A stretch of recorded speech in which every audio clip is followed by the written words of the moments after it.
तू कुठे आहेस? देव स्वतः शोधायला आला. आदाम लपला, पण देव त्याला शोधत होता. ही बायबलमधली पहिली सुवार्तेची झलक आहे. ज्याच्यावर अन्याय झाला तोच त्या व्यक्तीला शोधायला गेला ज्याने चुकी केली.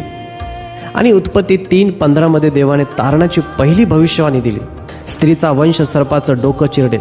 शाप पूर्ण होण्याआधीच उपाय जाहीर झाला. आदाम बागेतून बाहेर पडण्याआधीच तारणाऱ्याचं वचन दिलं गेलं. पतनाच्या क्षणातच तारणाची योजना बनवली गेली होती. उत्पत्ती 3:21 मध्ये देवाने आदाम आणि हव्वेसाठी कातड्याचे वस्त्र बनवले आणि त्यांना घातले. एक प्राणी मेला, रक्त सांडलं, निर्दोषाने दोषीचं आच्छादन केलं. हीच सुवार्ता बीजाच्या रूपात पाप्यांच्या लज्जेसाठी झाकण्यासाठी एक निरपराध बलिदान. पतनानंतरच्या पहिल्याच कृतीत देवाने क्रूसाचा संदेश दाखवला.